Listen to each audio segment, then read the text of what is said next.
Our primary recommendation is that the President pursue legislation to dismantle the Department of Homeland Security, DHS. After 20 years, it has not gelled into one DHS. Instead, its various components' different missions have outweighed its decades-long attempt to function as one department, rendering the whole disjointed rather than cohesive. Breaking up the department along its mission lines would facilitate mission focus and provide opportunities to reduce overhead and achieve more limited government. In lieu of a status quo DHS, we recommend that U.S. Customs and Border Protection, CBP, be combined with Immigration and Customs Enforcement, ICE, U.S. Citizenship and Immigration Services, USCIS, the Department of Health and Human Services, HHS, Office of Refugee Resettlement, ORR, and the Department of Justice, DOJ, Executive Office for Immigration Review, EOIR, and Office of Immigration Litigation, OIL, into a standalone border and immigration agency at the cabinet level, more than 100,000 employees, making it the third largest department measured by manpower. The Cybersecurity and Infrastructure Security Agency, CISA, be moved to the Department of Transportation. The Federal Emergency Management Agency, FEMA, be moved to the Department of the Interior or, if combined with CISA, to the Department of Transportation. The U.S. Coast Guard, USCG, be moved to the DOJ and, in time of full-scale war, i.e., threatening the homeland, to the Department of Defense, DoD. Alternatively, USCG should be moved to DoD for all purposes. The U.S. Secret Service, USSS, be divided in two, with the protective element moved to DOJ and the financial enforcement element moved to the Department of the Treasury. The Transportation Security Administration, TSA, be privatized. The Science and Technology Directorate, SNT, be moved to DoD and the Office of Countering Weapons of Mass Destruction be moved to the FBI. All of the remaining supporting components could be dismantled because their functions already exist in the moving components as well as the receiving departments. Cutting these costs would save the American taxpayers significant sums. Unless and until this dismantling recommendation is pursued and achieved, however, DHS will statutorily continue to exist, and it needs many reforms. Accordingly, we now turn to recommended changes in DHS as it exists now. Mission Statement. The Department of Homeland Security protects the American homeland from and prepares for terrorism and other hazards in both the physical and cyber realms, provides for secure and free movement of trade and travel, and enforces U.S. immigration laws impartially. Overview.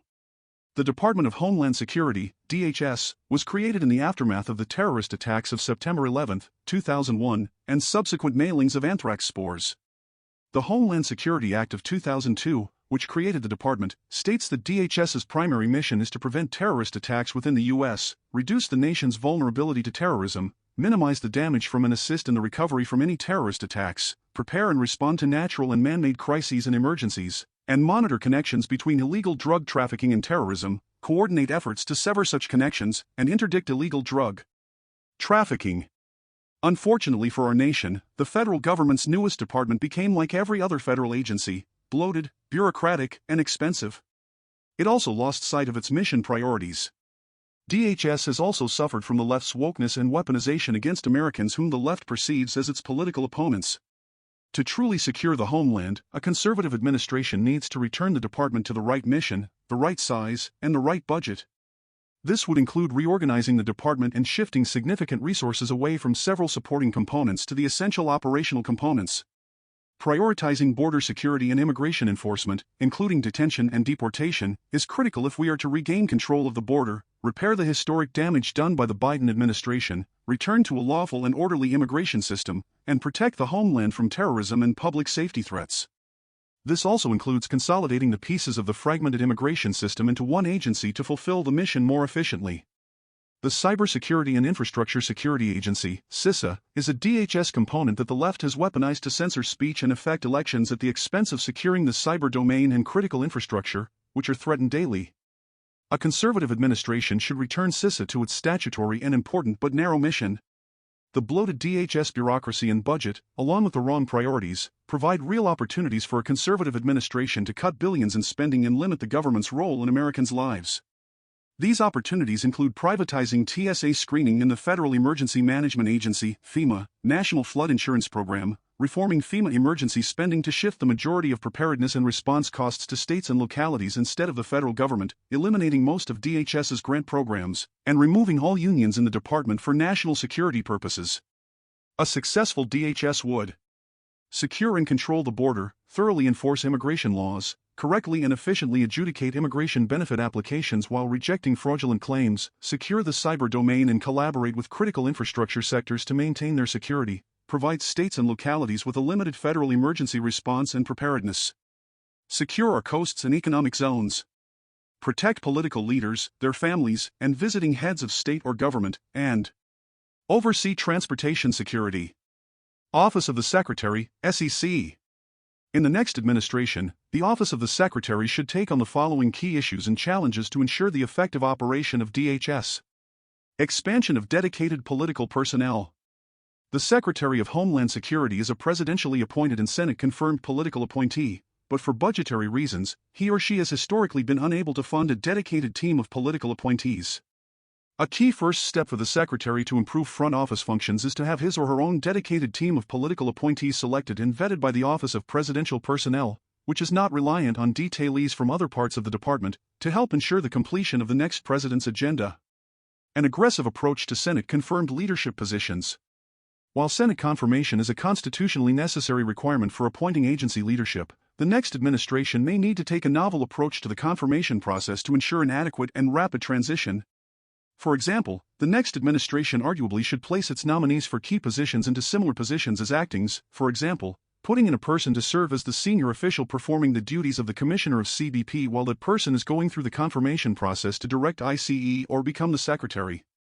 This approach would both guarantee implementation of the Day 1 agenda and equip the department for potential emergency situations while still honoring the confirmation requirement. The department should also look to remove lower-level but nevertheless important positions that currently require Senate confirmation from the confirmation requirement, although this effort would require legislation, and might also be mooted in the event of legislation that closes portions of the department that currently have Senate-confirmed leadership. Clearer, more durable, and political-only line of succession. Based on previous experience, the department needs legislation to establish a more durable but politically oriented line of succession for agency decision-making purposes. The ideal sequence for line of succession is certainly debatable, except that in circumstances where a career employee holds a leadership position in the department, that position should be deemed vacant for line of succession purposes and the next eligible political appointee in the sequence should assume acting authority. Further, individuals wielding acting secretary authority should have explicit authority to finalize agency actions, including regulations, to ensure that the department's homeland security mission is fulfilled. Soft closure of unnecessary offices. Pending a possible presidential decision to shrink or eliminate DHS itself, the next administration will still have the obligation to protect the homeland as required by law. The Secretary therefore can and should use his or her inherent, discretionary leadership authority to soft close ineffective and problematic corners of the department. While those corners are to be determined, the Secretary could shift personnel, funding, and operational responsibility to mission-essential components of the department, including the Office of the Secretary itself. This effort not only would make the department more efficient, but also would support a legislative move to shrink or dismantle the department by showing that the agency can fulfill national security, critical functions without its current bloated bureaucracy. Restructuring and redistribution of career personnel. To strengthen political decision-making and ensure that taxpayer dollars are being used legally and efficiently, the Secretary should make major changes in the distribution of career personnel throughout the department. For example, personnel from parts of the department undergoing soft closure could be redistributed to what will be workload-intensive corners of the department, including national security, critical and transparency functions. All personnel with law enforcement capacity should be removed immediately from office billets and deployed to field billets to maximize law enforcement capacity. Compliance for grants and other federal funding. The next administration should take steps to restore lawfulness and integrity to the department's massive regimen of federal grant programs, most of which are managed and distributed by the Federal Emergency Management Agency. The Secretary should direct FEMA to ensure that all FEMA-issued grant funding for states, localities, and private organizations is going to recipients who are lawful actors, can demonstrate that they are in compliance with federal law, and can show that their mission and actions support the broader Homeland Security mission. All applicants and potential recipients of such grant funding should be required to meet certain preconditions for eligibility, except for receipt of post-disaster or non-humanitarian funding, or should simply be considered ineligible for funding. Such preconditions should include at least the following: certification by applicants that they comply with all aspects of federal immigration laws, including the honoring of all immigration detainers. Certification by applicants that they are both registered with E-Verify and using E-Verify in a transparent and non-evasive manner. For states and localities, that would include certification that all components of that government, and not just the applicant agency, are registered with and use E-Verify.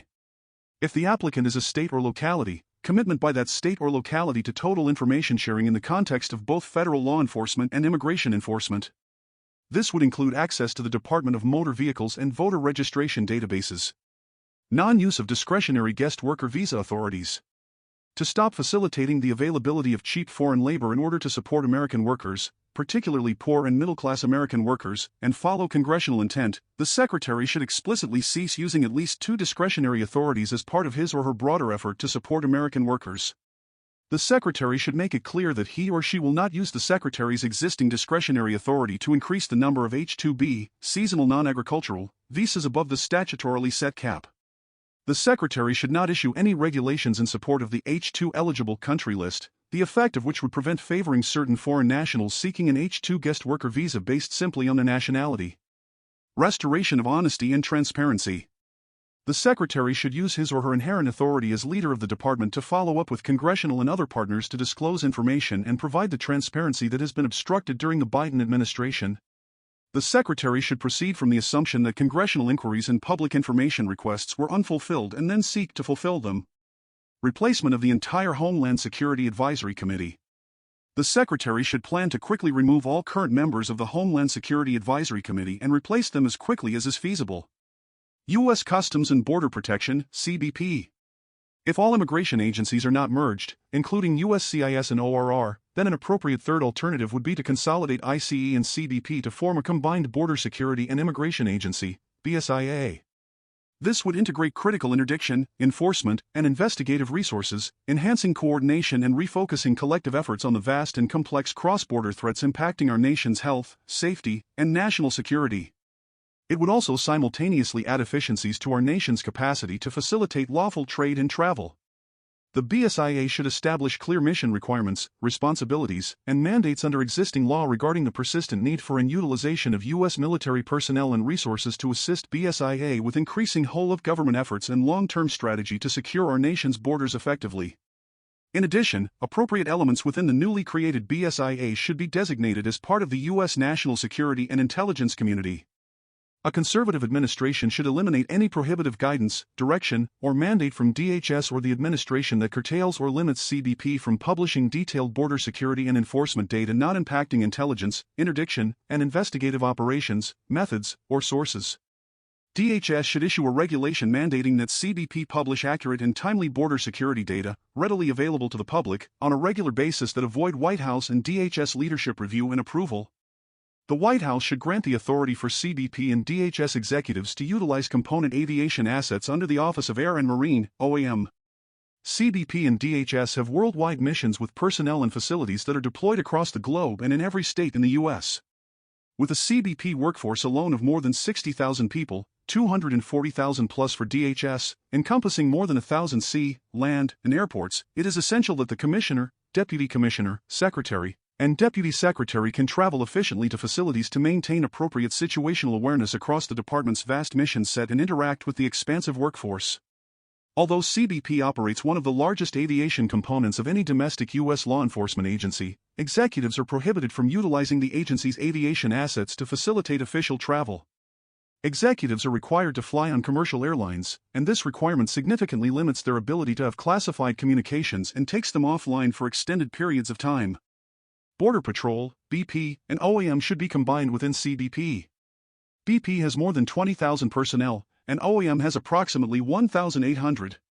OAM's assets are dedicated in support of BP operations the vast majority of the time, yet redundant approvals, strategies, and independent hierarchical commands serve as impediments to efficient and practical resource deployments.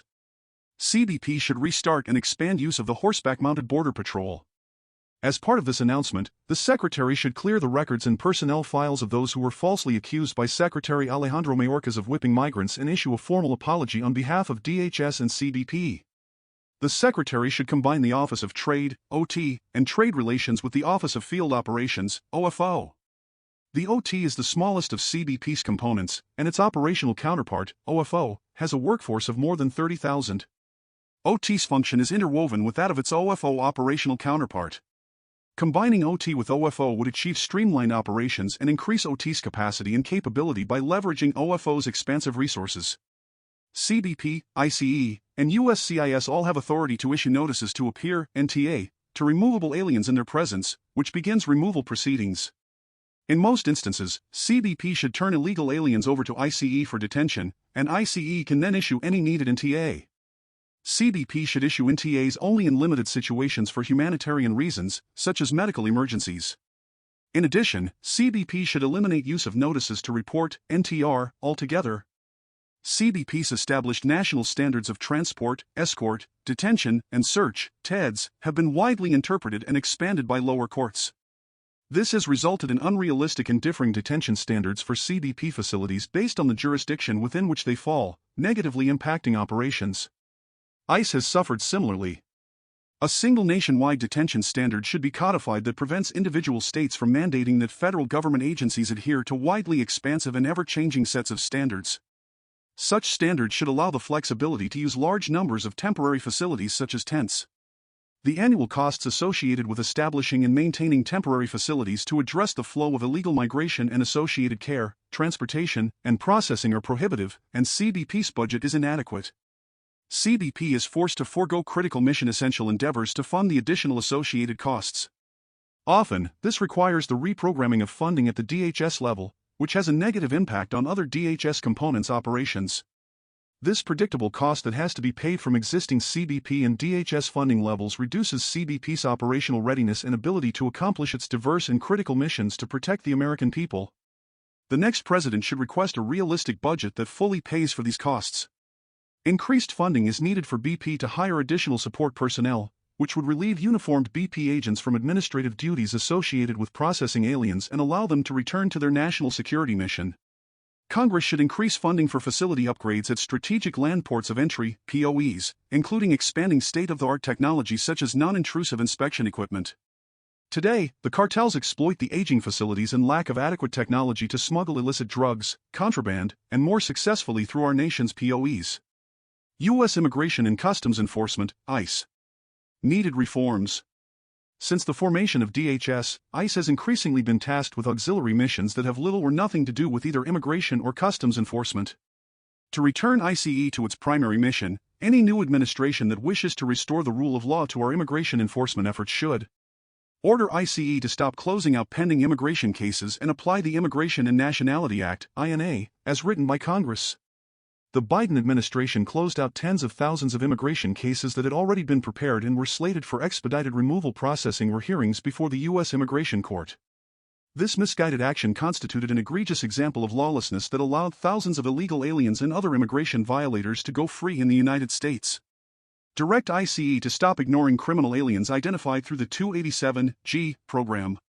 Ultimately, Congress should prevent ICE from ignoring criminal aliens identified by local law enforcement agencies that are partners in the 287G program. However, before congressional action, ICE should be directed to take custody of all aliens with records for felonies, crimes of violence, DUIs, previous removals, and any other crime that is considered a national security or public safety threat as defined under current laws. Eliminate T and U visas. Victimization should not be a basis for an immigration benefit.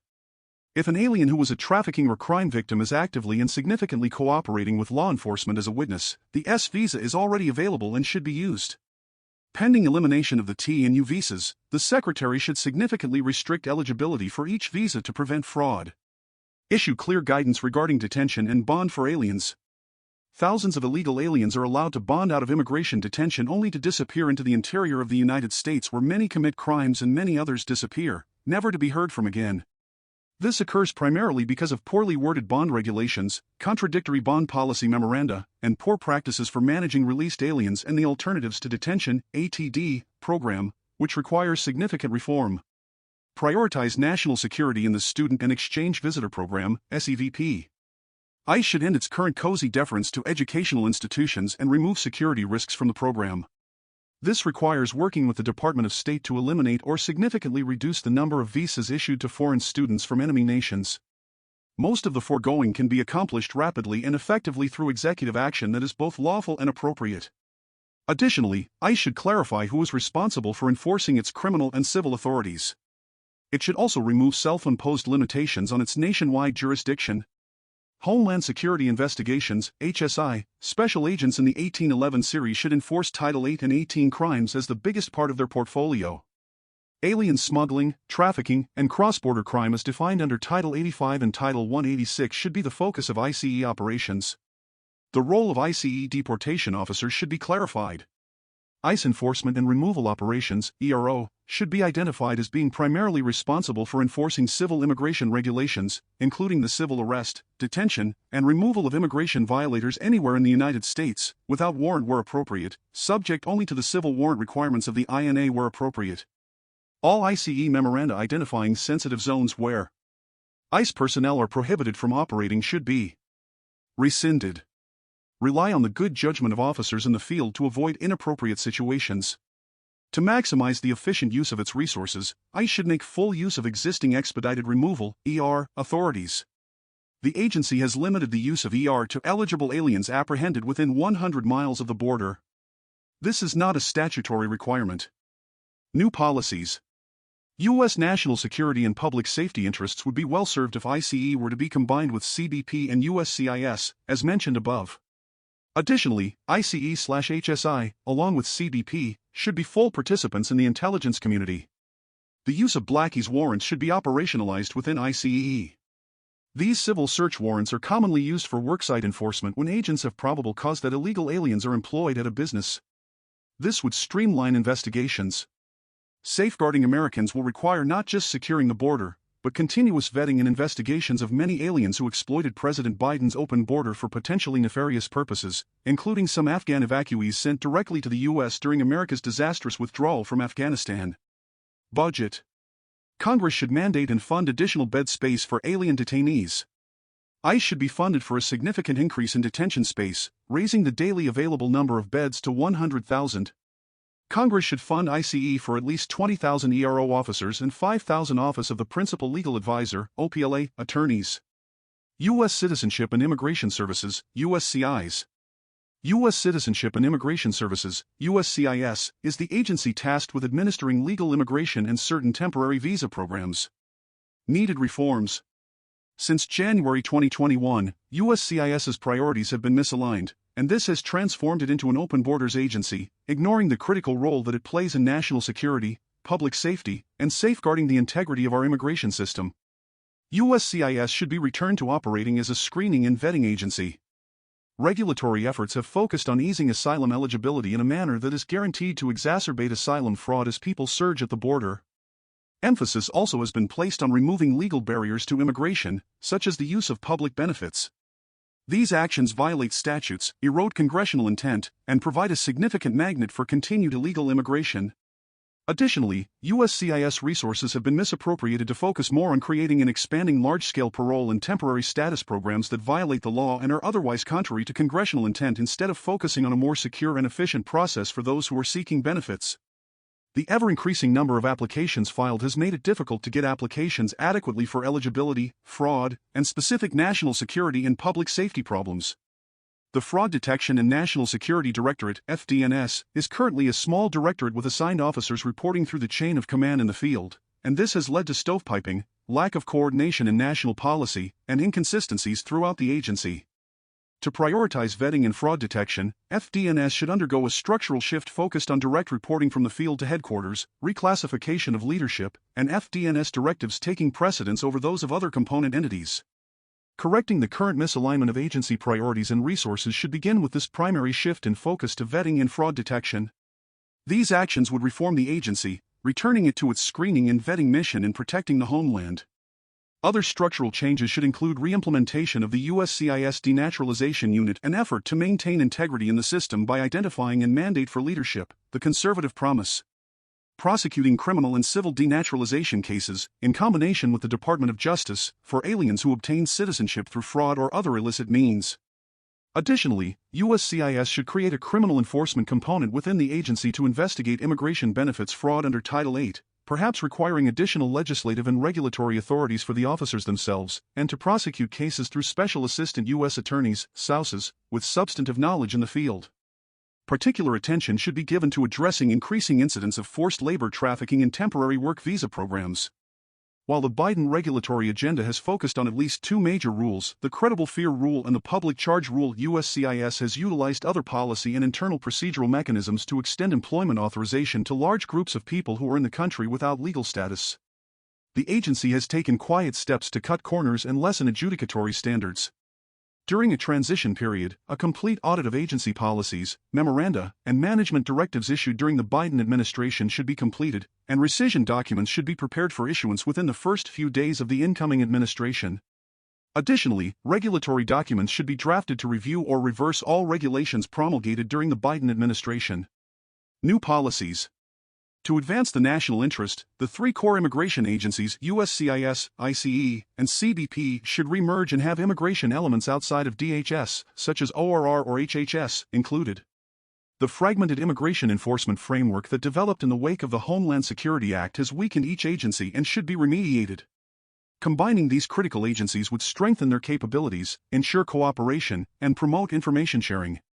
Agency responsibilities in the delineation of authorities, such as inconsistent use of deferred action and issuance of NTAs by each agency, have long been a point of contention that would be addressed much more easily if they were recombined into a single entity.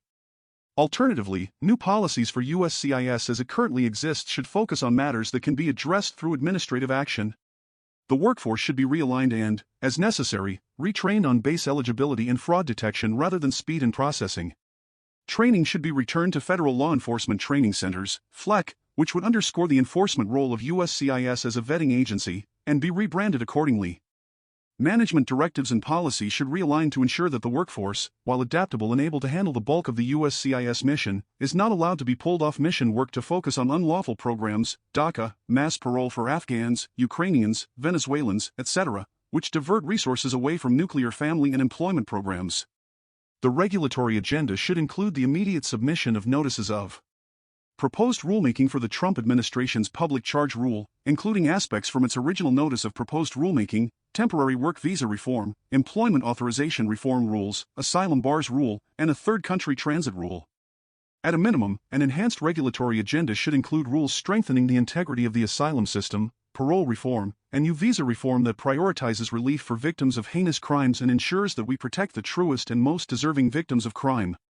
Not all policy changes require formal rulemaking, however, as internal guidance documents are generally exempt under the Administrative Procedure Act, APA.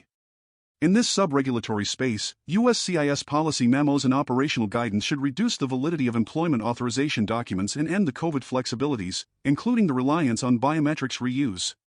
USCIS should also enforce existing regulations by rejecting incomplete applications and petitions, ensuring both that they are completed before accepted for filing and that FDNS signs off on all approved applications and petitions before approval notices are sent to the alien or petitioner.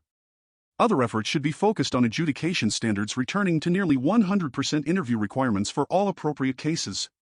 The incoming administration should spearhead an immigration legislative agenda focused on creating a merit-based immigration system that rewards high-skilled aliens instead of the current system that favors extended family-based and luck-of-the-draw immigration.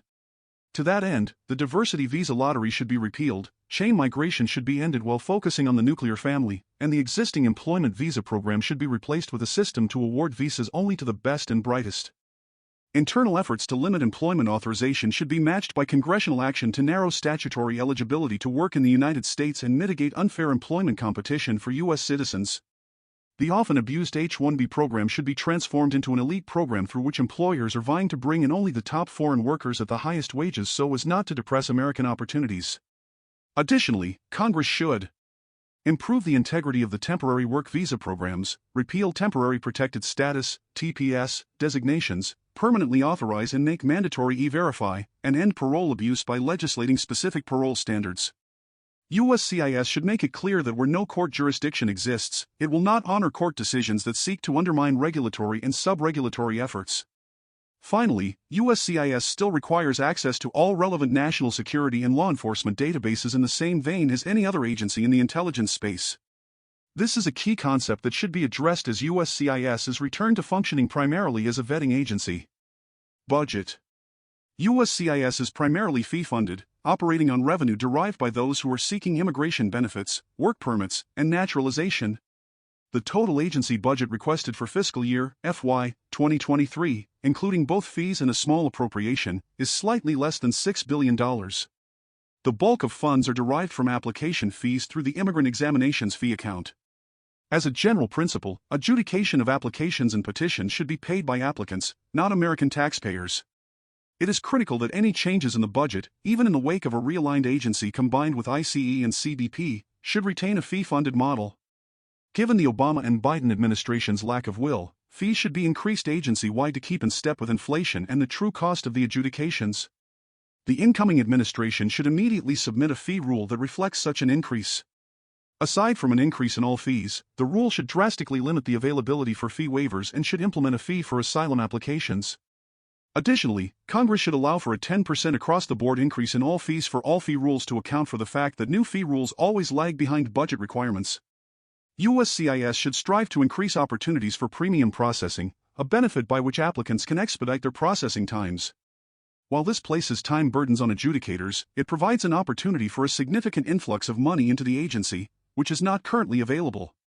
While simply raising fees to the necessary levels to make the agency run efficiently would be preferable, without the need for expanded premium processing, this short-term measure should be utilized, particularly if longer-term fee rules are unsuccessful. At least until USCIS is caught up on all case backlogs, all applicants rejected for any benefit or status adjudication should be required to leave the U.S. immediately. Ordinary process can resume once all case backlogs have been adjudicated. Finally, USCIS should pause the intake of applications in a beneficial category when backlogs in that category become excessive. Once USCIS adjudicators can decrease the caseload to a manageable number, application intake should resume. Personnel. USCIS should be classified as a national security-sensitive agency, and all of its employees should be classified as holding national security-sensitive positions.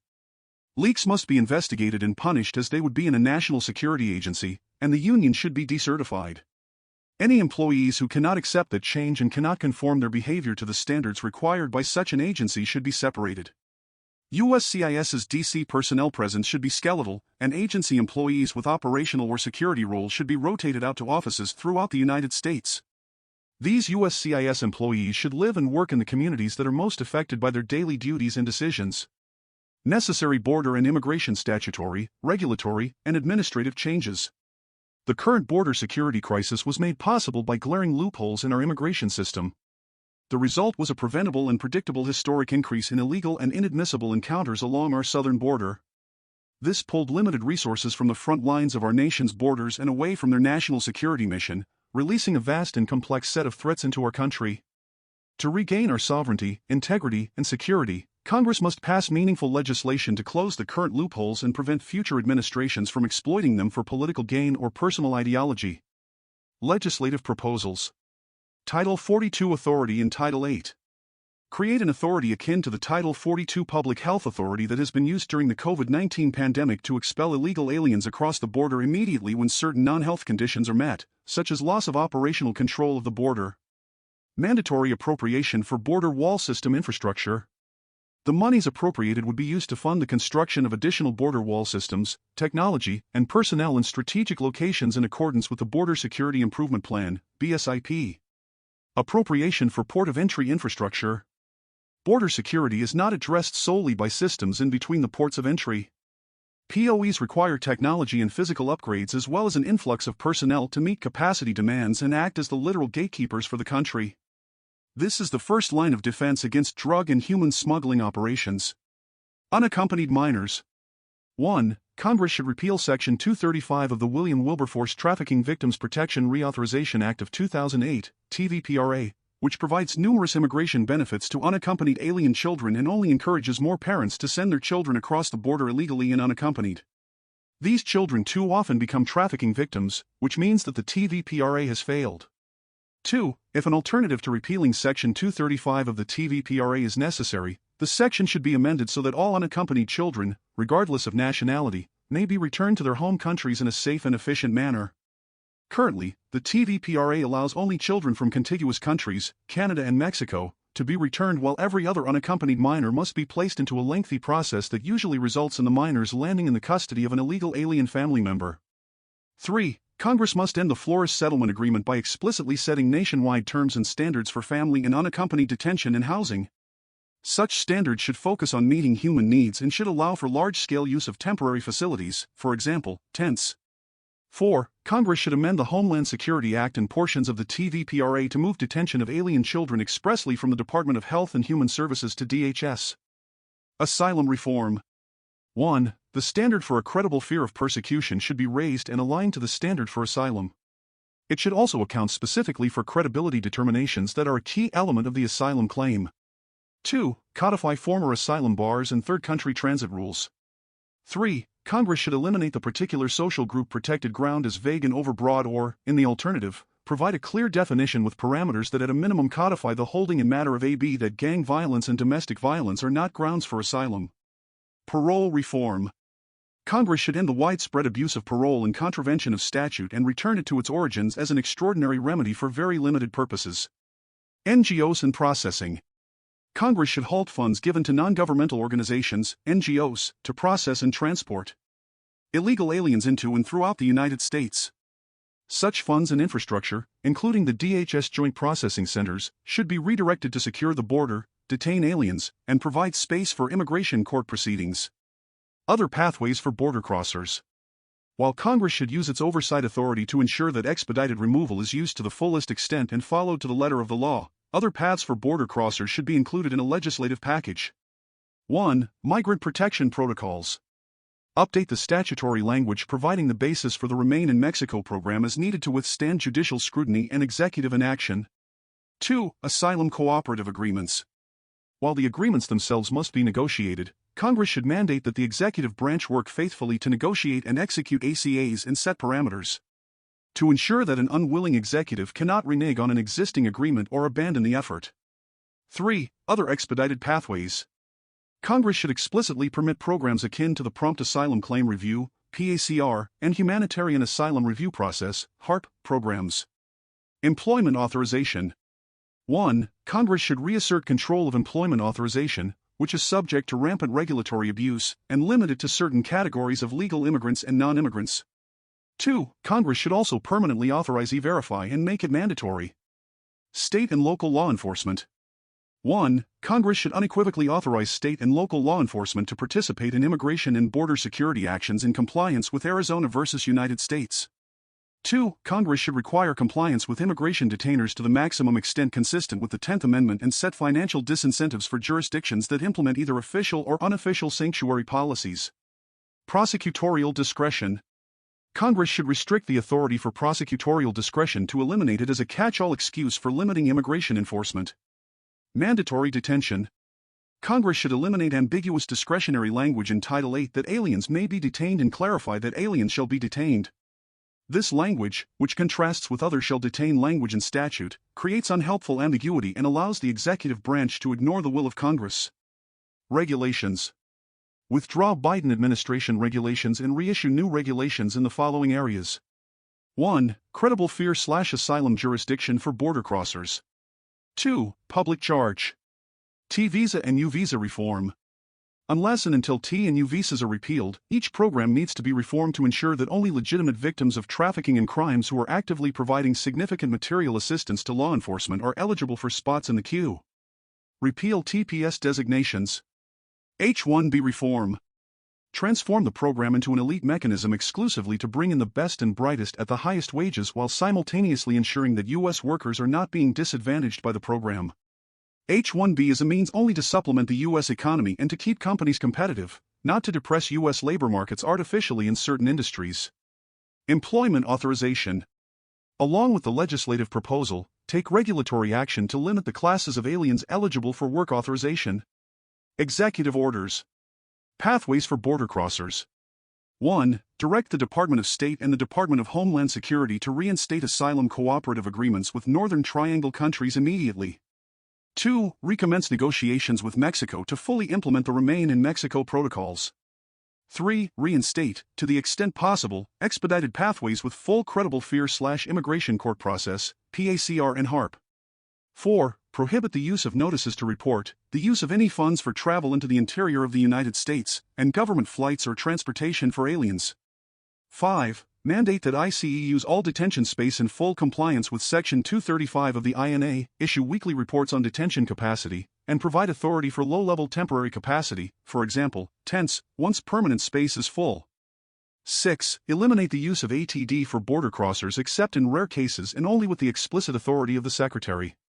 7. Prohibit the use of parole except in matters that are certified by the Secretary of Homeland Security as requiring action for humanitarian or significant public benefit reasons, and prohibit the use of parole in any categorical circumstance. Enforcement. 1. Restrict prosecutorial discretion to eliminate it as a catch-all excuse for limiting immigration enforcement. 2. Mandate the use of E-Verify for anyone doing business with the government. 3. Designate USCIS as intelligence community adjacent, ensuring that it has access to national security and law enforcement databases. 4. Rescind all memoranda limiting enforcement of immigration laws, including those identifying sensitive zones. 5. End ICE's widespread use of termination and administrative closure of cases in immigration court. Averting or curtailing a mass migration event. 1. Provide that whenever the Secretary of Homeland Security determines that an actual or anticipated mass migration of aliens en route to or arriving off the coast of the U.S. presents urgent circumstances requiring an immediate federal response, the Secretary may make, subject to the approval of the President, rules and regulations prohibiting in whole or in part the introduction of persons from such countries or places as he or she shall designate in order to avert or curtail such mass migration and for such period of time as is deemed necessary, including through the expulsion of such aliens. Such rule and regulation making shall not be subject to the requirements of the Administrative Procedures Act. 2. Provide that notwithstanding any other provision of law, when the Secretary makes such a determination and then promulgates, subject to the approval of the President, such rules and regulations, the Secretary shall have the authority to waive all legal requirements of Title VIII that the Secretary, in his or her sole discretion, determines are necessary to avert or curtail the mass migration. Sub-regulatory matters. USCIS priorities/structural changes. 1. Ensure that focus is returned to vetting, base eligibility of applicants, and fraud detection. 2. Realign the Fraud Detection and National Security Directorate, FDNS, to ensure agency-wide consistency on implementation of fraud detection and vetting policies. 3. Review and repeal any internal agency memo that is inconsistent with the priorities described in this chapter. 287, G. Program. Issue a memo prohibiting any jurisdiction that applies from being denied access to the program unless good cause is shown.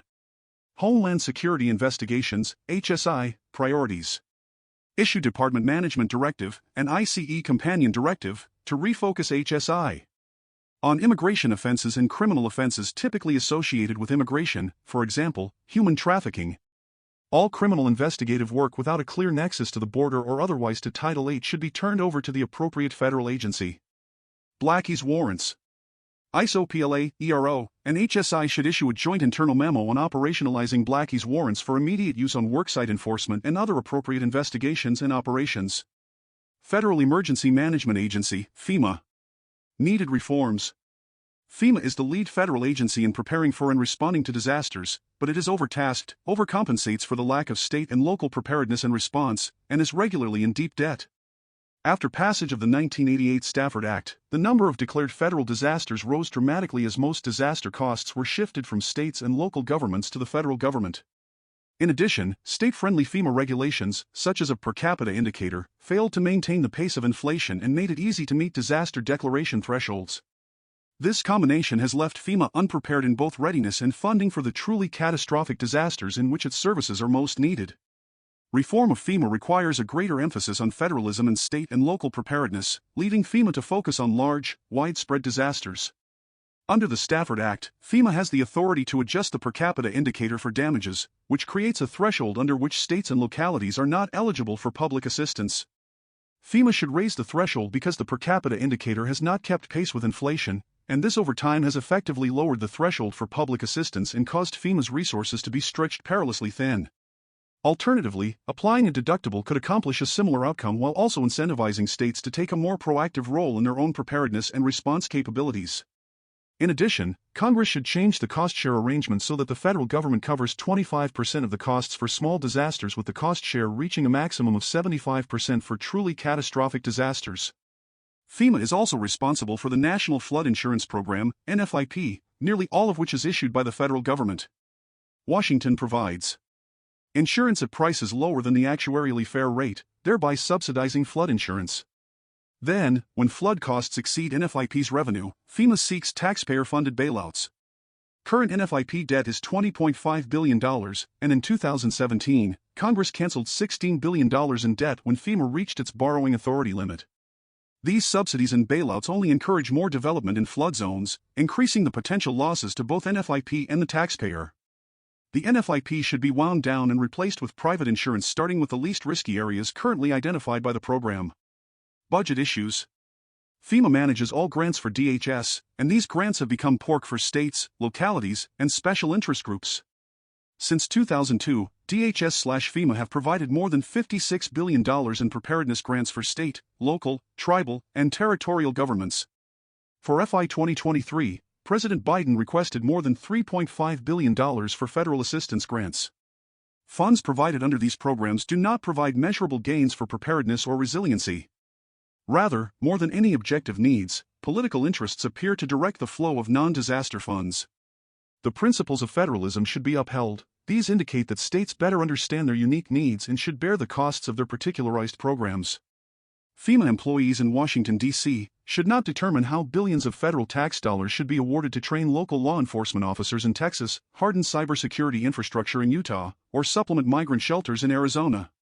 DHS should not be in the business of handing out federal tax dollars. These grants should be terminated. Accomplishing this, however, will require action by members of Congress who repeatedly vote to fund grants for political reasons. The transition should focus on building resilience and return on investment in line with real threats.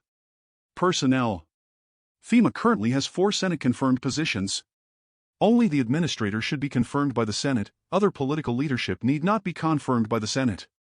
Additionally, FEMA's springing cabinet position should be eliminated, as this creates significant unnecessary challenges to the functioning of the whole of DHS at points in time when coordinated responses are most needed. Cybersecurity and Infrastructure Security Agency, CISA. Needed reforms. CISA is supposed to have 2 key roles: 1, protection of the federal civilian government networks, .gov, while coordinating the execution of national cyber defense and sharing information with non-federal and private sector partners, and 2, national coordination of critical infrastructure security and resilience. Yet CISA has rapidly expanded its scope into lanes where it does not belong, the most recent and most glaring example being censorship of so-called misinformation and disinformation. CISA's funding and resources should align narrowly with the foregoing 2 mission requirements. The component's Emergency Communications and Chemical Facility Anti-Terrorism Standards, CFATS, role should be moved to FEMA, its school security functions should be transferred to state homeland security offices, and CISA should refrain from duplicating cybersecurity functions done elsewhere at the Department of Defense, FBI, National Security Agency, and U.S. Secret Service. Of the utmost urgency is immediately ending CISA's countermis/disinformation efforts. The federal government cannot be the arbiter of truth. CISA began this work because of alleged Russian misinformation in the 2016 election, which in fact turned out to be a Clinton campaign dirty trick. The intelligence community, including the NSA or DoD, should counter foreign actors. At the time of this writing, release of the Twitter files has demonstrated that CISA has devolved into an unconstitutional censoring and election engineering apparatus of the political left. In any event, the entirety of the CISA Cybersecurity Advisory Committee should be dismissed on day 1. For election security, CISA should help states and localities assess whether they have good cyber hygiene in their hardware and software in preparation for an election, but nothing more.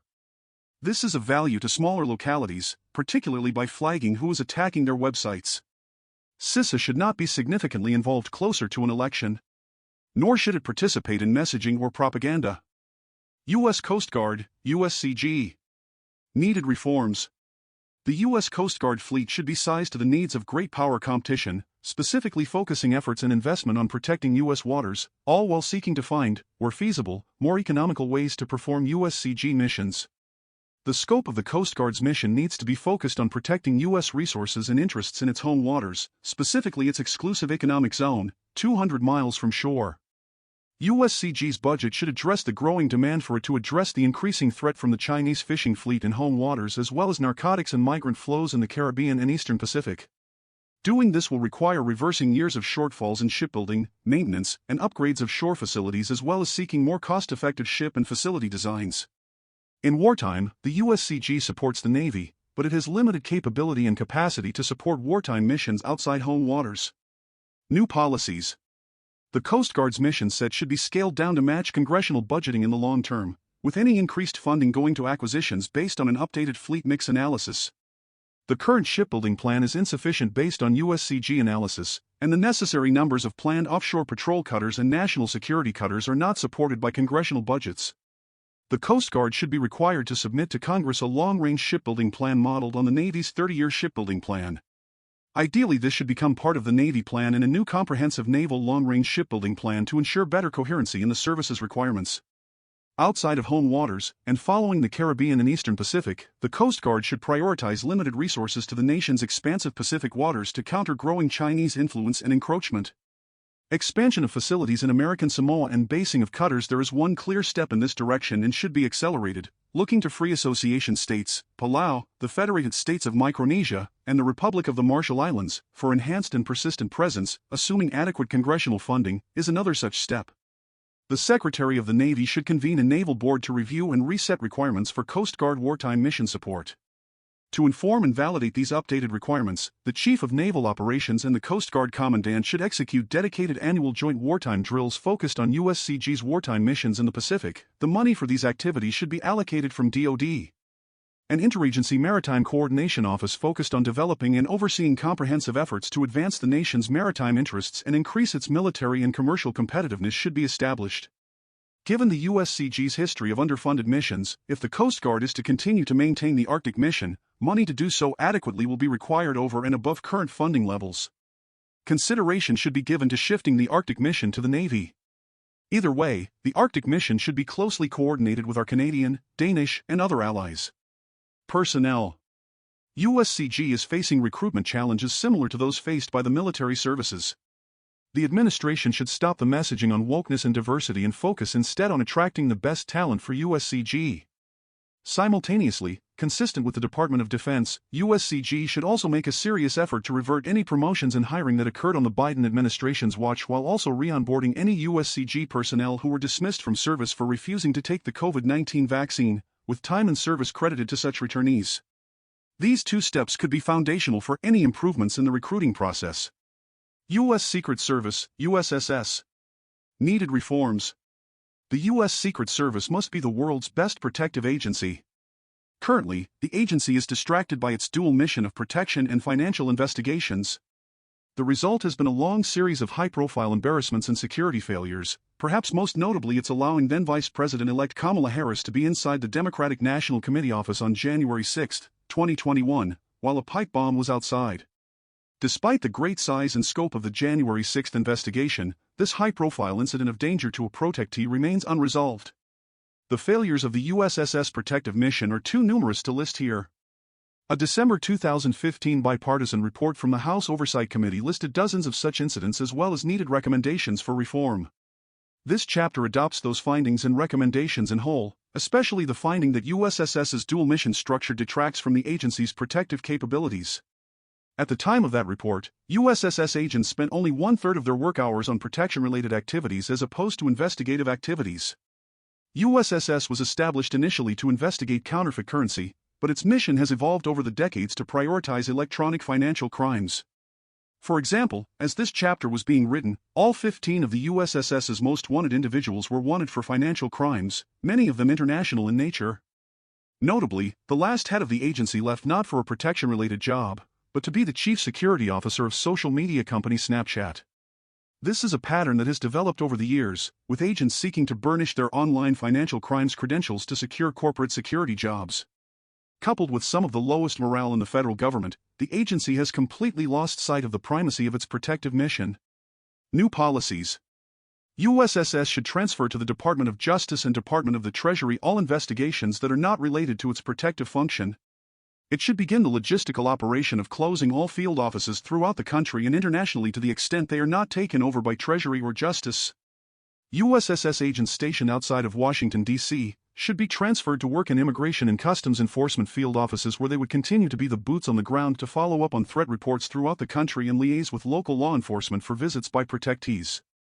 The only investigations not related to USSS's protective function that agents should pursue would be directed by HSI and relate to tracking the financial crimes associated with illegal immigration. This should include tracing remittances, any funds that are used to pay coyotes or the cartels, and payments by businesses to illegal aliens and all other crimes associated with illegal immigration. USSS should keep visitor logs for all facilities where the president works or resides. The Biden administration has evaded such transparency, with President Biden spending a historic amount of time for a president at his Delaware residence. This has left the American people in the dark as to who is influencing the highest levels of their own government. Budget. The suggested reforms would result in a significant USSS budget reduction, primarily because the agency would relinquish dozens of physical offices throughout the U.S. and internationally. Some amount of savings should be used to fix personnel problems and for recruitment initiatives aimed at individuals who are inclined to join a protection-focused agency. Personnel. As documented extensively in the above-referenced 2015 bipartisan congressional report, low morale and high turnover are key drivers of USSS problems. With their mission focused on protection, agents would no longer spend the bulk of their time developing unrelated skill sets. Instead, USSS agents could hone their protection skills and pursue a protection career path in the agency rather than quickly leaving USSS for high-paying corporate security jobs. The Uniform Division, UD, of USSS requires a significant staffing increase. As documented in the bipartisan report, understaffing results in unpredictable and long hours, which in turn result in high turnover, which only compounds the problem. Another key issue is that UD officers lack the ability to enforce criminal laws outside the immediate vicinity of the White House. As the District of Columbia is a federal jurisdiction and currently is beholden to the trend of progressive pro-crime policies, UD officers should enforce all applicable laws. The result would be to allow UD officers to gain more law enforcement experience and attractive credential that would improve morale. Transportation Security Administration, TSA. The TSA model is costly and unwisely makes TSA both the regulator and the regulated organization responsible for screening operations. As part of an effort to shrink federal bureaucracies and bring private sector know-how to government programs, TSA is ripe for reform.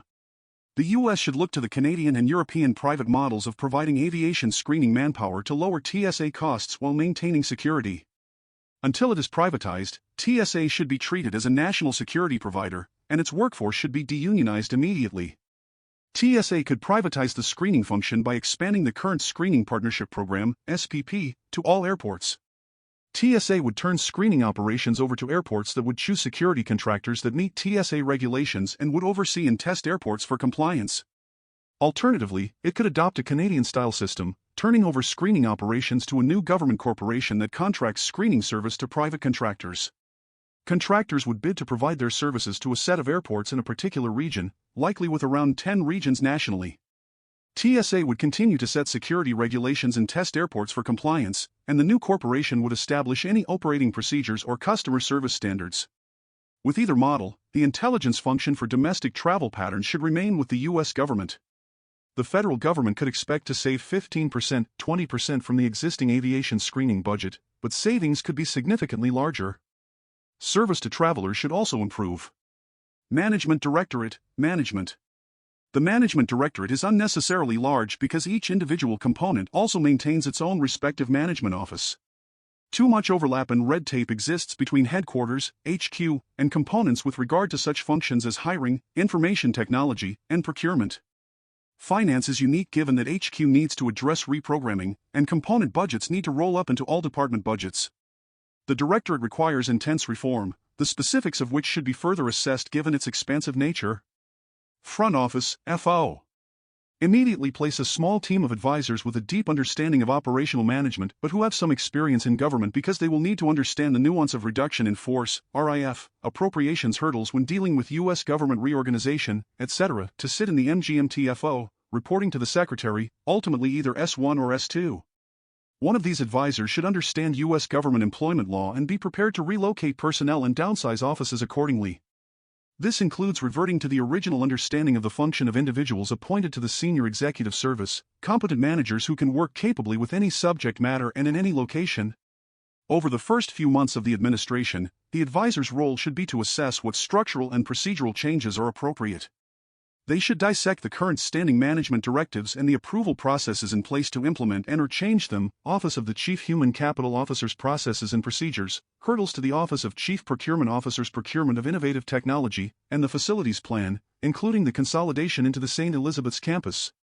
They should also be prepared to help implement any end to unionization of DHS components in response to an executive order pursuant to 5 U.S.C. 7103. Office of the Chief Financial Officer, OCFO. DHS responsibilities to work with Congress have been split between the Office of Legislative Affairs, OLA, and OCFO. OLA deals with the authorizing committees on policy issues, and OCFO works with the appropriations committees on budget planning, execution, and reprogramming. This split creates communication and visibility issues within DHS and inconsistency in answers to Congress. This is an issue not only within the HQ model, but also throughout the components. Either appropriations personnel should be moved to OLA and there should be a dotted line reporting structure to OCFO, or a policy that OLA personnel must be included on communications to Congress should be implemented. To avoid answer shopping by congressional staff, particularly appropriations staff, all budget communications from the OCFO, including from the CFO him/herself, should first be provided to the director of OLA to ensure consistency of information, messaging, and answers.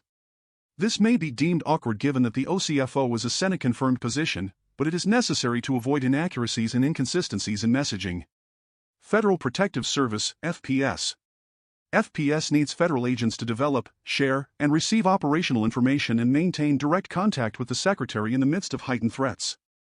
Before the summer 2020 civil unrest, positioning FPS under MGMT was justified, but given the current climate, they should not be reporting through MGMT.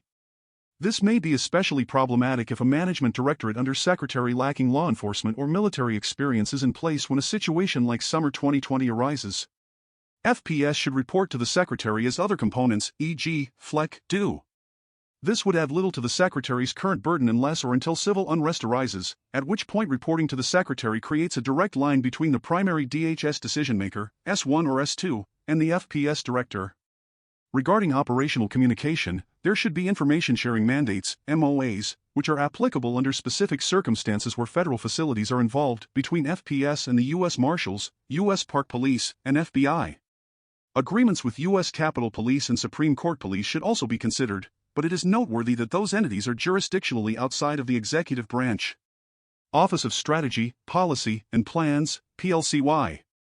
Department-level reforms. PLCY should perform a complete inventory, analysis, and reevaluation of the department's domestic terrorism lines of effort to ensure that they are consistent with the President's priorities, congressional authorization, and Americans' constitutional rights. PLCY should likewise do a complete inventory, analysis, and evaluation of any of the department's work, in coordination with social media outlets, to censor or otherwise change or affect American speech. PLCY should comprehensively report on and publish this history in full so that the American people can know the facts. The department should remove all personnel who participated in any of this activity. The department has significant authority and budget to provide grants for various purposes. This effort is diffused across components and lacks central policy thought and coordination. PLCY should set a department-wide policy that establishes how granting choices are to be made and is consistent with the President's priorities. PLCY should clear all granting decisions to ensure that they are consistent with the new policy. PLCY-wide reforms. PLCY should work with Congress to streamline the department's reporting requirements.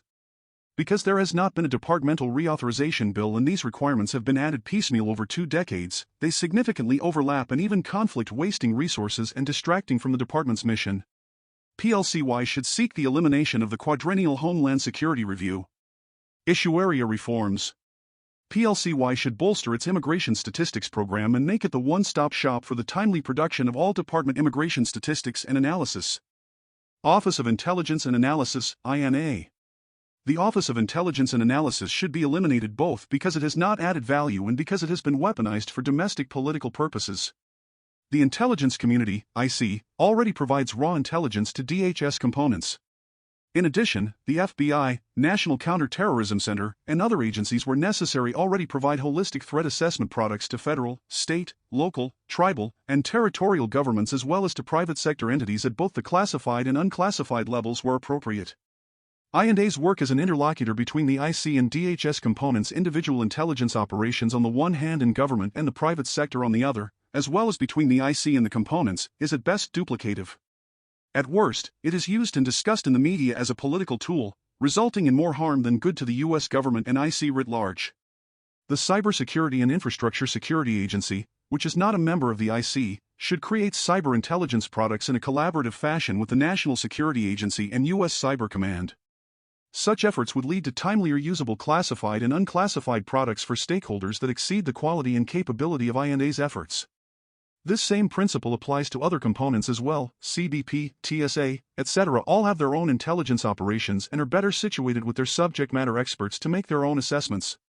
The National Operations Center, NOC, within the Office of Operations Coordination, OPS, should absorb those select I&A functions and tactically proficient personnel that need to be maintained, for example, technical support to the National Vetting Center. The remainder of I&A should be eliminated. The OPS entity should maintain IC status, and the only intelligence mission set should be to provide situational awareness and the dissemination of operational information or raw intelligence, no analysis or products, at classified and unclassified levels to executive leadership across the department, not outside of DHS. Office of the General Counsel, OGC. Needed reforms. OGC should advise principals as to how DHS can execute its missions within the law instead of advising principals as to why they cannot execute regulations, policies, and programs. Instead of each component's chief counsel reporting to the headquarters general counsel, with a solid line, and indirectly to his or her component head, with a dotted line, the accountability should be reversed. Due to the different missions throughout the department, the components can better manage the legal issues of their specific mission than headquarters can. Thus, the chief counsel, or equivalent, of each component should report directly to the component head, report indirectly to the DHS General Counsel, and be accountable to the component head. The report to the General Counsel is to ensure consistency of advice across DHS. OGC should hire significantly more Schedule C/political appointees who in turn supervise career staff and manage their output. DHS's mission is politically charged, and the legal function cannot be allowed to thwart the administration's agenda by providing stilted or erroneous legal positions and decision-making. OGC should serve as the center of the response to the legal challenges facing the department to ensure a streamlined, consistent response to a litany of issues facing the department. It is important to ensure consistency across all potential legal positions taken by the department, including those arising in litigation, congressional oversight, and inquiries received from the Inspector General, U.S. Government Accountability Office, GAO, and Congressional Research Service and pursuant to the Freedom of Information Act. OGC should invest in e-discovery software and contract with a vendor to manage the department's e-discovery. This would be beneficial both in litigation and in responding to congressional oversight. Removing delays in discovery processing would also reduce the issuance of subpoenas to the department and the generation of negative press for the administration that comes from delayed responses. The old practice of relying on executive secretary taskings to pull documents for congressional requests does not work. It is slow, the metrics for what documents are gathered and how are unclear, and the components do not gather responsive material in an efficient manner. Document gathering should come from the Office of the Chief Information Officer or a relevant technological element within the department that can pull responsive communications quickly. Office of Legislative Affairs, OLA, Office of Public Affairs, OPA, and Office of Partnership and Engagement, OPE. DHS's external communications function should be consolidated and reformed so that the President's agenda can be implemented more effectively. The Office of Partnership and Engagement should be merged into the Office of Public Affairs. In many cabinet agencies, outreach to companies and partner organizations is similarly performed by the Office of Public Affairs. This would also accomplish a needed DHS organizational and management reform to decrease the number of direct reports to the Secretary. Both public and legislative affairs staff and the components should report directly to their respective headquarters equivalent. This would help to avoid a failure by the department to speak with one voice. It would also allow the component staff to perform more efficiently, overseen by expert managers in their trade. This would also allow DHS to respond to crises effectively by shifting staff as needed to the most pressing issues and better use underutilized staff at less active components. Only political appointees in OLA should interact directly with congressional staff on all inquiries, including budget and appropriations matters.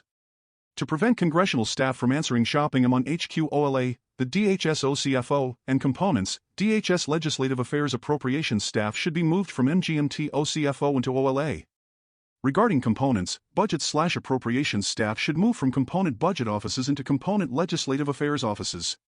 Because dozens of congressional committees and subcommittees either have or claim to have jurisdiction over some DHS function, DHS staff from the Secretary on down spend so much time responding to congressional hearing and briefing requests, letters, and questions for the record that they are left with little time to do their assigned job of protecting the homeland. The next president should reach an agreement with congressional leadership to limit committee jurisdiction to one authorizing committee and one appropriations committee in each chamber. If congressional leadership will not limit their committee's jurisdiction over DHS, DHS should identify one authorizing and appropriations committee in each chamber and answer only to it. To focus more precisely on the DHS mission, OLA staff should also identify outdated and needless congressional reporting requirements and notify Congress that DHS will cease reporting on such matters. For other congressional reports, OLA should implement a sunset date so that Congress must regularly demonstrate the need for specific data. In both OPA and OLA, a change in mission and culture is needed. The clients of both components are the President and the Secretary, not the media, external organizations, or Congress. OPA and OLA should change from being compliance correspondents for outside entities airing grievances to serving as messengers and advocates for the President and the Secretary. Office of Operations Coordination, OPS. OPS was originally conceived by then-Secretary Jed Johnson as an entity tasked with coordinating cross-DHS assets on an as-needed basis using a joint operations approach. This role is particularly challenging because of the disparate nature of mission sets across DHS. OPS should absorb a very small number of tactical intelligence professionals from INA as the rest of INA is shut down. Such intelligence officers would be a subordinate element within OPS placed within the National Operations Center. The intelligence officers would provide tactical intelligence support for upcoming or ongoing operations in addition to liaising with their agency/component counterparts. There would be no strategic intelligence analysis done as part of OPS or its new INA sub-element. In addition to facilitating all of DHS coordination on a task-by-task basis, OPS would be responsible for ongoing situational awareness for the Secretary and Deputy Secretary. In addition to long-term staffing, OPS would have cycling billets from each of the major agencies and components to facilitate its most effective working relationships across DHS. Office for Civil Rights and Civil Liberties, CRCL, and Privacy Office, PRIV. The Homeland Security Act established only an officer of CRCL, not an office. The only substantive function Congress then assigned to the officer was to review and assess information alleging abuses of civil rights. Since then, Congress and CRCL itself have significantly expanded CRCL's scope and size well beyond its original intent or helpful purpose. CRCL now operates and views itself as a quasi-DHS Office of Inspector General.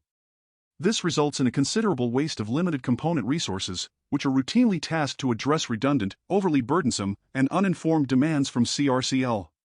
It is therefore important to recalibrate CRCL's scope and reach. The organizational structure of both CRCL and the Privacy Office should be changed to ensure proper alignment with the department's mission. The Office of General Counsel should absorb both CRCL's and PRIV's necessary functions and staff. Although the CRCL officer and the Freedom of Information Act, FOIA, officer/privacy officer are statutory, their offices are not mandatory. CRCL and PRIV officers and employees should report to a Deputy General Counsel, who would be a political appointee. The CRCL officer should focus on equal employment opportunity, EEO, compliance and the civil liberties function and investigate matters only within headquarters or support components. Operational components civil liberties officers should investigate incidents regarding their own agencies. The CRCL officer should ensure that all civil liberties or civil rights complaints are sent to the Office of Inspector General, OIG, for review. If the OIG chooses not to investigate, the CRCL officer should only provide supportive information on possible courses of action for complainants. The PRIV officer and FOIA officer should focus on FOIA, privacy compliance policy, and privacy incident response. The Deputy General Counsel should provide guidance to DHS leadership regarding privacy compliance and privacy incident response. To ensure that only U.S. persons and lawful permanent residents are provided protections as required by the Privacy Act, all DHS issuances should be updated to reflect that DHS protects the privacy of individuals as required by the Privacy Act, U.S. persons and lawful permanent residents, the Judicial Redress Act of 2015, and NEU.ESTA, European Union Data Protection and Privacy Agreement. Because of the lack of public trust in the Office of Intelligence and Analysis, CRCL and PRIV staff should no longer review intelligence products or provide guidance on any intelligence products or reports. A consistent, clear, and singular message is necessary for DHS's mission. Therefore, all communications and/or meetings with any federal, state, local, or non-government groups should be limited to the Deputy General Counsel.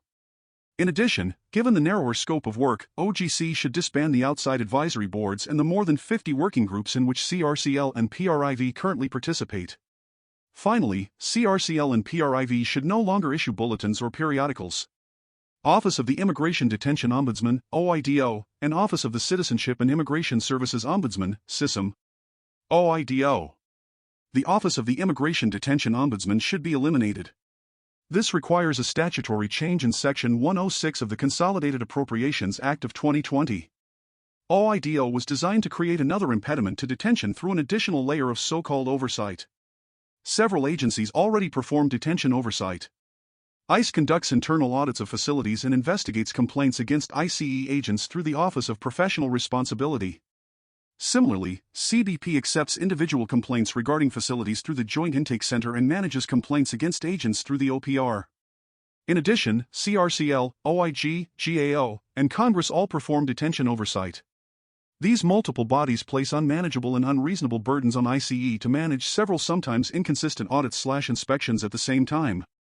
If OIDO remains a DHS component, the Secretary should immediately issue a directive stripping CRCL of its immigration portfolio. OIDO is in a better position with dedicated resources and immigration experts to perform this function than CRCL is. Allowing both offices to conduct detention oversight is duplicative and wasteful. The Secretary should conduct a thorough review of the effectiveness of Directive 810.1, which is widely interpreted as requiring a wholesale referral of cases to OIG.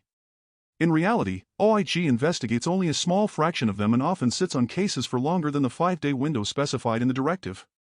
Meanwhile, the other agencies wait in limbo to execute their duties. CISM. The Office of the Citizenship and Immigration Services Ombudsman should be eliminated. The DHS bureaucracy is too large, and the Secretary has too many direct reports. CISM's policy functions can be performed, and sometimes already are, by OIG and GAO. The specialized casework can be moved into USCIS as a special unit, much like the IRS taxpayer advocate. This would require a statutory change to Section 452 of the Homeland Security Act of 2002. If CISM continues as a DHS component, a policy should be issued that prohibits CISM from assisting illegal aliens to obtain benefits. Currently, approximately 15%, 20% of CISM's workload consists of helping DACA applicants obtain and renew benefits, including work authorization. This is not the role of an ombudsman. In addition, the government should be a neutral adjudicator, not an advocate for illegal aliens. Agency relationships. It is critical to the achievement of the President's policy objectives that all agencies and departments touching immigration policy work in sync with one another. While there are numerous areas in which such cooperation is critical, immigration has proven to be the most difficult. Accordingly, several objectives will be necessary for each of the following departments. Department of Health and Human Services, agree to move the Office of Refugee Resettlement, ORR, to DHS or, alternatively, implement an aggressive and regular effort by the Secretary of HHS to ensure that ORR is fully pursuing presidential objectives in support of DHS. Department of Defense, assist in aggressively building the border wall system on America's southern border. Additionally, explicitly acknowledge and adjust personnel and priorities to participate actively in the defense of America's borders, including using military personnel and hardware to prevent illegal crossings between ports of entry and channel all cross-border traffic to legal ports of entry. Department of Justice, agree to move the Executive Office for Immigration Review and the Office of Immigration Litigation to DHS. And/or, alternatively, to treat the administrative law judges, immigration judges and Board of Immigration Appeals as national security personnel, decertify their union, and move to increase hiring significantly to enable the processing of more immigration cases. Department of State, allow DHS to lead international engagement in the Western Hemisphere on issues of security and migration. Additionally, quickly and aggressively address recalcitrant countries' failure to accept deportees by imposing stiff sanctions until deportees are in fact accepted for return, not just promised to be taken. Department of Housing and Urban Development, ensure that only U.S. citizens and lawful permanent residents utilize or occupy federally subsidized housing. Department of Education, deny loan access to those who are not U.S. citizens or lawful permanent residents, and deny loan access to students at schools that provide in-state tuition to illegal aliens. Department of Labor, eliminate the 2 of 4 lowest wage levels for foreign workers. Department of the Treasury, implement all necessary regulations both to equalize taxes between American citizens and working visa holders and to provide DHS with all tax information of illegal aliens as expeditiously as possible. Intelligence community, cooperate in the shrinking or elimination of the INA role in the IC while replacing it with CBP and HSI representation to the IC. 各位充满求知欲的观众朋友们，大家好。今天我们要来探讨一个热门话题：2024年美国总统大选。这场选战可谓史无前例。究竟唐纳德·川普能否重返白宫，亦或是贺锦丽将突破性别藩篱，成为美国首位女总统？让我们直捣黄龙，一探究竟。这场选战利害关系重大，竞争激烈，从华府熙攘的街头，到华尔街的金融脉动，再到矽谷的科技巨头，全美各地都为之沸腾。首先，我们来谈谈川普。不论您是支持还是反对，都无法忽视他的存在。他的支持者一如既往的热情拥戴，他已让美国再次伟大的承诺激荡着选民基础。但且慢，贺锦丽可不是省油的灯。身为现任副总统，他一直处于政治漩涡的中心。他对美国的愿景是进步的、包容的、具有前瞻性的。他会是打破那道最高、最坚硬玻璃天花板的人吗？现在，让我们不要忘记那些不被看好的候选人。竞选过程中总会有惊喜，独立候选人、第三势力以及黑马都有可能以意想不到的方式扭转局势。这场竞赛鹿死谁手尚未可知，那么谁会赢得胜利呢？答案并不容易。民意调查、辩论和舆论每天都在变化。可以肯定的是，2024年大选注定将成为历史性的一刻。请持续关注我们的报道，我们将为您带来每一次转折的最新消息。从竞选活动到投票所，我将为您带来第一线的最新报道。别忘了点赞、订阅，并开启通知铃铛，以获得更多突发新闻和深入分析。感谢您收看美国简报，下次见。请在 YouTube 上关注我们美国简报。